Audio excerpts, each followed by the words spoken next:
Hi Bookworms, we're here today to talk about... historical feminist fantasy. There we go. I feel like that was good. I've been gearing up to say it. I've been ready.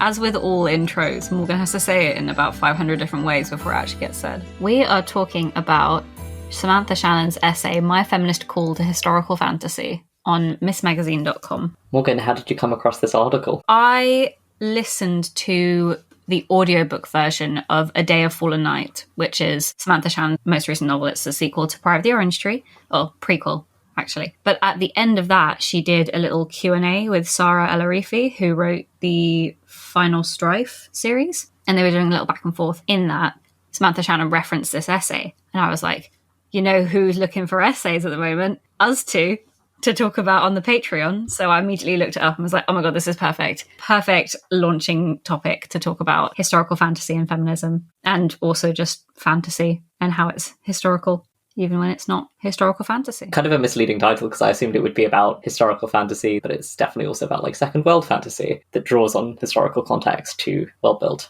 Which is interesting and fun, because I feel like there is that whole stigma of the further away you get from the real world, the more unlegit your work is, at least in terms of like literary fiction. So you get like contemporary, and then historical fiction, and then historical fantasy, and then fantasy. So it's interesting to see how Samantha Shannon brings the two together and goes, historical fantasy and high fantasy are shaking hands in a back room. Yeah. They're cousins, which I really like. Talking about Samantha Shannon specifically, she does have such a research-based approach to her world building. Having read also the Bone Season series, although that is set in the future, it's set in, I think, 2049. It's also alternate history from 1800 onwards, because it's discussing sort of like, what if half the population suddenly became clairvoyant in the 1800s, and then technology didn't stagnate, but culture kind of does. And so you've got the sort of very strange steampunk Victorian futuristic place. You know, you've got oxygen bars, but then you've also got people saying very strange Victorian slang. And it's like very good vibes. This does sound very cool. I'm very much looking forward to the refurbished version. Oh my gosh, I'm so excited. It probably would have been out by the time we release this, but I do have an arc of the re-release, and I genuinely went feral when I opened it. I just love Samantha Shannon's world building. I think she's absolutely brilliant. I do find it very funny that I think it was in this essay where she said, I do fantasy as opposed to historical because I would go crazy trying to research. I do respect I would go down to every single detail, and therefore I need to just use it to inform. I don't want to say it's easier, but it definitely takes that weight off of knowing that there's going to be that one person who's going to be so annoyed because you used velvet in the wrong context. Exactly. Something that you literally never even considered, and they're like, actually, we didn't refine salt like that until 20 years later, and you're like, I'm sorry. I know that this broke your immersion specifically, but it did kind of break nobody else's immersion, so that's a little bit on you. It would keep me up at night if I had a single person tell me that. It's why I avoid writing historical fiction at all costs, except for that one time that I tried to and then wrote myself into a corner. Was this for the Attic Monologues episode? Yeah. I wanted him to be a pirate, and then it was like, bestie, the golden age of piracy had been open for 100 years by that point. This is what I get for trying to be historical. Tragic. You know, it's a complete tangent, but I feel like you can make the argument that the Attic Monologues can have slightly different history to the real world because there is magic going on. Things could have been domino affected. But once you go down that road, Soren, you get into alternate history paths, and then you actually have to think about the consequences of things, and then, it's a slippery slope. That's how you end up pulling a She Who Must Not Be Named and being like, the wizards could have stopped World War II, but they chose not to. So, yeah, that's fair. Anyway. Feminism. What are your vibes about this essay? I really liked it. It was not saying anything new, but it was saying it very concisely. There are people in the fantasy genre who are just like, yes, everything must be historically accurate in the fact that we must have the oppression of women, but dragons are fine, and all-powerful mages are fine, but oh my gosh, those women can't have rights. I think that comes from not deconstructing any of your own thoughts if you go into fantasy with that mindset. I completely agree with that. I was researching something semi-recently because I was just vaguely toying with a very old idea, and I thought, it'd be kind of fun if I'm still having some gender roles so that I can later deconstruct them, to have women have short hair, men have long hair. Is this just an excuse for me to write lots of long-haired men in fantasy? Maybe. But I ended up Googling it. I was like, surely there must have been cultures where that was the norm, obviously, right? But initially, the results basically said, no, that's not true anywhere, you idiot. This was like Quora, so not a great source, but, had a lot of upvotes. And they said stuff like, men have to sword fight, so they need short hair.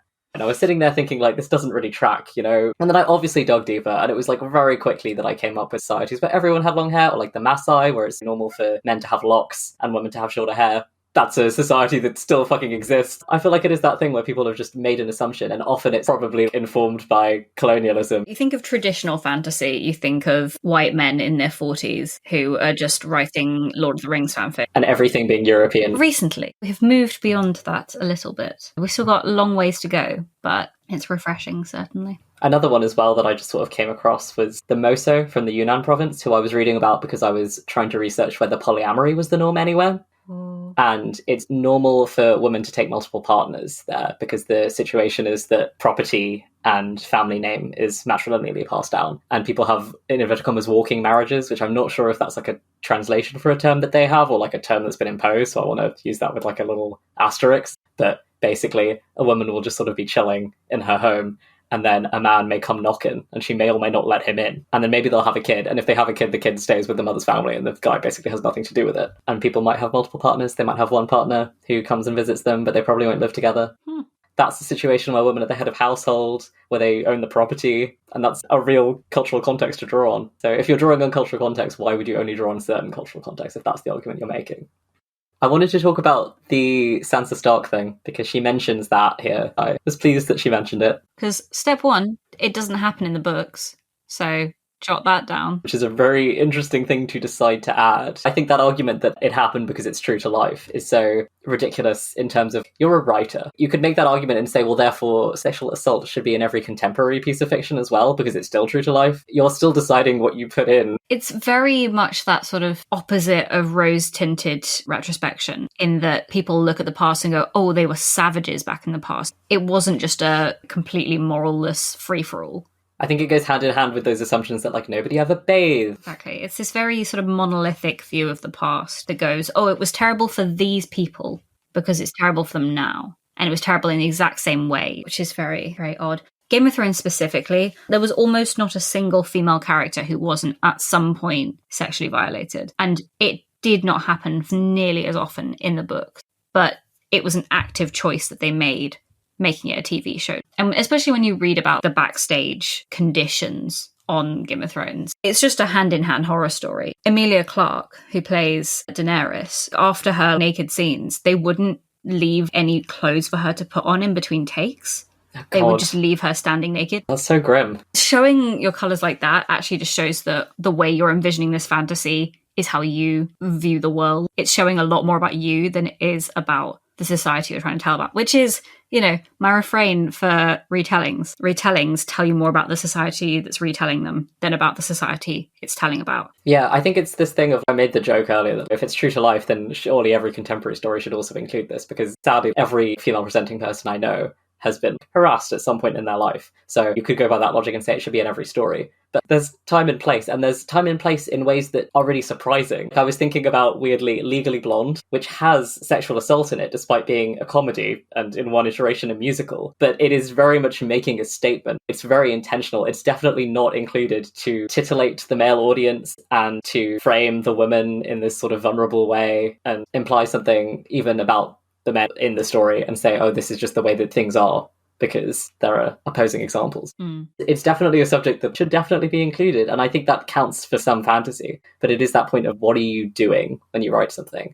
And I think you need to be intentional with every aspect of your writing, but especially when it comes to something that's so sensitive. I will say one thing I really liked was just the sentence, too often non-majority characters are oppressed as if on autopilot out of a false allegiance to history. Yeah. And I think that's one that can definitely be applied to other non-majority groups. I think particularly with those 70s, 80s fantasy novels that you mentioned, they would still oppress all characters of colour, even though it is a different world which probably doesn't have that legacy of empire and slavery. It could be completely flipped on its head. You could do a noughts and crosses thing. It could be that everyone is chill, but there hasn't been an interrogation of that. It's just like, oh, these kinds of characters are slaves or are servants or whatever it might be. It's nice to see there has been a massive influx recently in fantasy and historical fantasy of female writers and queer writers and writers of colour for the first 20 years of my life, all I saw was Lord of the Rings fanfic from this very straight white male perspective. And suddenly discovering that this genre could do so much more is such a revelation. And you can't do that unless people are given the space to do it. You don't just have to write medieval second world fantasy. Because that's another thing is second world fantasy has been so stuck in this sort of like English medieval period for such a long time. And it's not even like a real medieval period. It's the Dark Ages as it's portrayed in like popular culture and in bad historical sources that don't really reflect what the time was actually like, which is even more annoying. I was reading Divine Rivals by Rebecca Ross recently and was so surprised by that because I thought that it was going to be urban fantasy set in the 1920s. And then I discovered it was actually second world fantasy, but in a vaguely 1920s-esque era, which just blew my mind because I'd never seen a second world that wasn't stuck in the Dark Ages and was like, oh my God, they have typewriters, but they also have gods and magic and they have cars. What's going on? It was really, really fun to read that and see that and realize that you could have 2045 in second world fantasy. You could have electricity in second world fantasy. I guess In the Watchful City does that a little bit in the second world, and it feels like sci-fi because it does have science fiction elements, but it also has fantastical elements like kitsune and mermaids and things.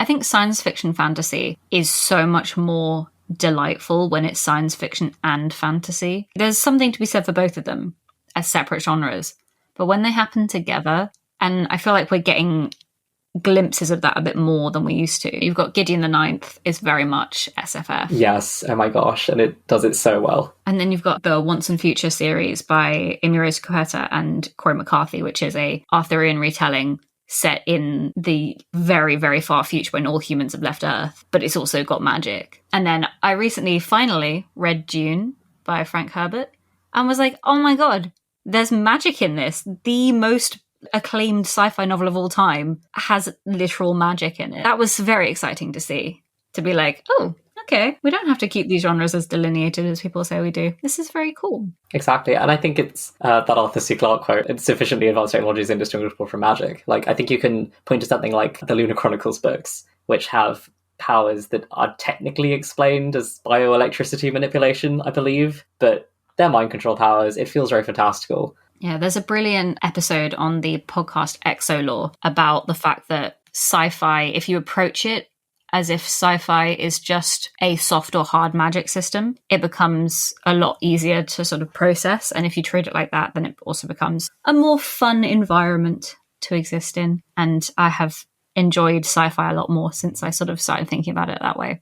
We're just knocking down genre rules left, right, and centre. That's the real feminist agenda. Well, on the subject of how the genre has shifted, especially since we were younger, I think one thing that I'm seeing a lot more of, or a lot less of, I guess, is that very flimsy, not like other girls feminism, especially in fantasy, which I really appreciate. It was that thing that you were concerned about with Graceling, where Cass is like, I'm a fighter, and she does initially look down on women around her who aren't necessarily trained in combat or trained to defend themselves, but it becomes a thing of her being like, oh, that's something that I can extend to them.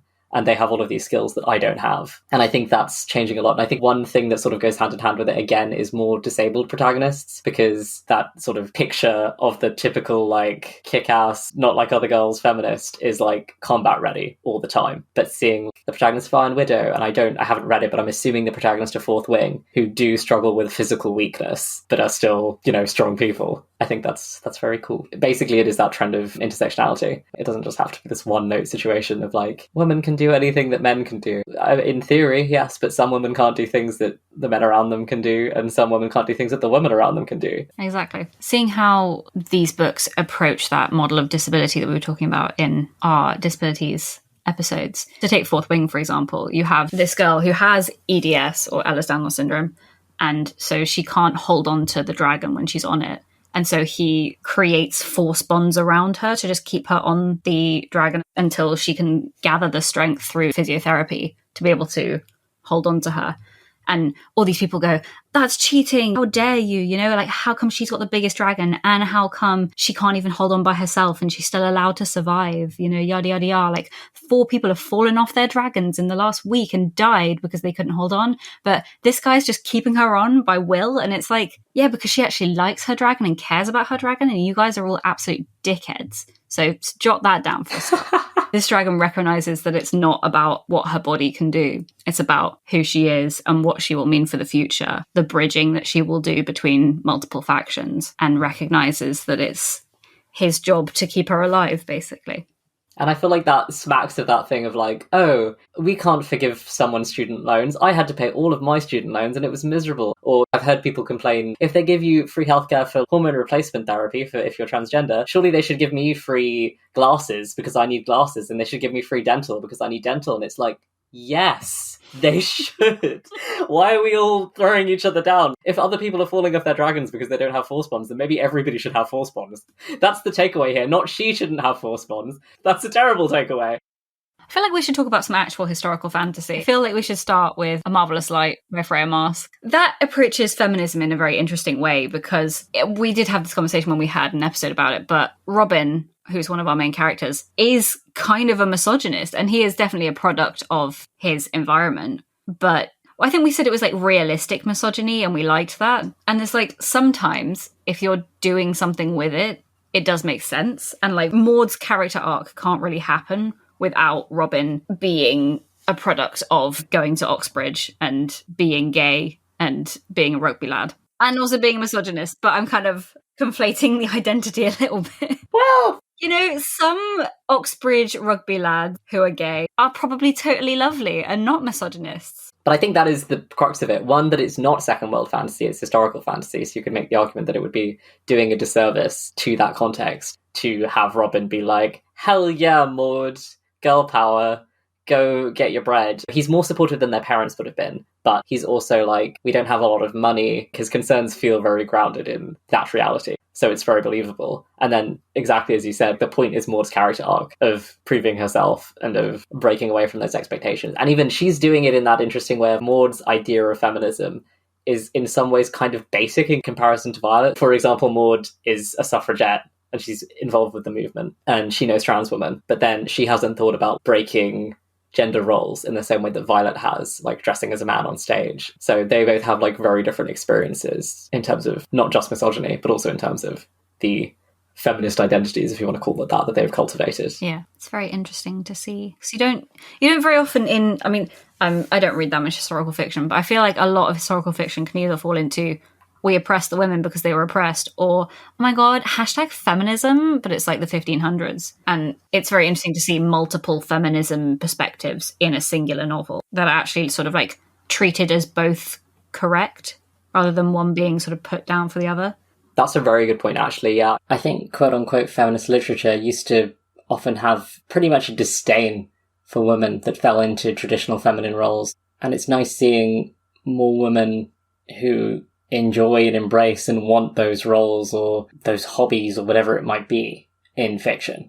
I feel like I'm being a little bit mean to like early 2000s feminist fantasy because I think there was a need to be like, women don't have to have kids at the time. There's this moment from A Day of Fallen Night. I will spoil it because it is literally in the appendix of The Prior of the Orange Tree, so it's not really a spoiler. That doesn't count then. Exactly. So one of the main characters, her whole arc is basically trying to have a kid because that is her one role in life, is she has to have one daughter in order for the bloodline to continue. And she is Arrow Ace, so she's not having a good time. But eventually it happens in a very lovely way, which absolutely warmed my heart. But I will not spoil that bit. But there's this moment where she's literally like just given birth. She's on the battlefield and she's holding up the kid to the dragons and going, fuck you, basically. Like, we have hope, fight for this child's life. I have done my duty, now you do yours. And it's this like absolutely insane and beautiful moment. Motherhood is such a big part of that book. And it feels like Samantha Shannon was sort of working towards that thesis throughout all of her books that she's written and has finally sort of figured out what she wanted to say exactly. It's really well explored, really very interesting. And apart from seeing more characters who are actual mothers, I think more caring and nurturing characters are getting more airtime and also a better reception, I think. I feel like growing up in fandom, those kinds of characters were usually like made fun of or were just generally unpopular in comparison. Well, I think there are a couple of exceptions. I'm thinking of Katara from The Last Airbender in particular. I feel like she kind of got to have both in a way, and she was quite popular. But at the same time, I say that, but I feel like there was also a problem with fan art and fanfiction and stuff characterizing her as very naggy and very overbearing. I think we discussed this as normal human people off of a podcast recently. Sometimes we do that. Surprise, Morgan and I are also actually friends. You have friends? Brutal, oh my god. Morgan woke up and chose violence today. Okay. Bold of you to assume I went to sleep. In the first Dragon Age game, when it's explaining to you how stats work, and this is also interesting if you're the kind of person that's interested by this kind of thing, the history of Dungeons and Dragons, it used to be that your stats were limited by the gender of the character you're playing. This isn't true in 5th edition, but in earlier editions, you couldn't have a certain strength score. This is news to Morgan. I'm so excited I got to tell Morgan something new about D&D, even though it's a terrible thing. I'm sorry? What? So your stats used to be partially determined, I guess, by your sex rather than your gender, because they weren't thinking in those terms. But exactly, horrifying. And I think that must have been true of some video games and other TTRPGs. I don't really know the full extent of it. But when you open up Dragon Age Origins, which came out in the early 2000s, I want to say 2002, it very proudly tells you that your stats aren't limited by your gender. Women and men are equal in Thedas. Women are represented as guards in like the military and combat organizations equally as to men. There isn't sexism. Which, okay, cool, fantastic. If you start playing this game, you're not running into female guards. There is very much a gendered system that isn't a complete mirror of ours. For example, women are high up in the church. The Pope figure has to be female, can't be male. But very much in particular, if you happen to start as a city elf, if you play a female city elf, the first thing that happens to you is you get kidnapped on your wedding day with a bunch of other women by human men who are trying to assault you. Whereas if you're playing a male city elf, it's still your wedding day and your to-be wife gets kidnapped. But it's interesting to me that when they wrote that in, or whoever wrote that piece of flavor text, maybe there was bad communication in the team, but whoever wrote that piece of flavor text was not conceiving of that as sexism. It's interesting, those things that just completely seem folded into the way that we view gender. If you look at most fantasy settings now, even when they're really breaking down gender barriers, they often conform to certain sort of, in inverted commas, obvious stereotypes, like men wearing trousers and women wearing skirts, or women having long hair and men having short hair, which at the end of the day are still Western cultural fixtures. And it's interesting to see that in settings that are really trying hard not to do that sort of thing. Like the Dragon Prince and the Owl House immediately come to mind, but you can see the world that they're portraying is also being overlooked by a studio who don't want the people who are making that world to push the boundaries too much. For example, the way that Rain is portrayed in the Owl House, who is a non-binary character, for those that don't know. They're very androgynous. You could make the argument that that's a bit reductive because not all non-binary people present androgynously. They're kind of the only non-binary character and they sort of, in inverted commas, fall into a stereotype. But if they had presented them as not androgynous, their identity would definitely have been erased more than it already is, because it already is erased in certain dubs. So it's interesting having to contend with those ingrained ideas that you don't even think about, like men short hair, women long hair. But it's like, no, there's historical reasons for those things being the norm, like pink being for girls and blue being for boys. Apart from it's ingrained and people don't think about it, there's also that how much can people necessarily get away with, because then you move into queer spaces. It makes me think of Sapphire and Ruby, who make up the Garnet persona, and the fact that one of them is portrayed as very masculine, the other one is portrayed as very femme, to the point where they were dubbed as a man and a woman in many countries. And so for the wedding scene, they had them dressed in the alternate thing to their usual gender presentation so that they were still queer. It had to be queer somehow. What a power move, honestly. Honestly. Very cool. The Steven Universe team gets so much shit, and they were fighting so hard for every little scrap. Yeah. It breaks my heart. They fought so hard so that we could get stuff like Nimona. I can't wait to see where things go. I want to end this on a positive note, and that is true. I think it's going to be cool. Yes. Fantasy has come so far in such a short time, and I can't wait to see how much further it goes. Sometimes I forget that, like, at 10 years old, I would never have been able to pick up a book with, like, a trans character. Do we have any, like, recommendations that we think are interesting? I feel like we've mentioned the things that we think are interesting. Like we've nattered pretty extensively. We've definitely used this essay as a jumping off point. I do want to say that if you, for some reason, haven't read it, you should go read it. And that we did do a little bit of reiteration in terms of talking about how there is a place for dark themes and sexual violence, etc. in novels. And we weren't originating that. Shannon says that in the essay. I just feel like I would like to point that out, because I don't want to be like mansplaining. She does in fact say all that. We were just riffing on it. We don't know what we're talking about next. This is the picture and that's not how it works. Read more feminist fantasy. Until the patriarchy is ended, I love that. you're always welcome through the bookcase. You know, you can come even if the patriarchy has ended. Yeah. We'll celebrate once it's over. And don't forget to scratch the cat on your way out. The cat is a feminist. The cat is a feminist, or else the cat wouldn't be allowed in either. Yeah. The cat from Dark and Deepest Red is not admitted.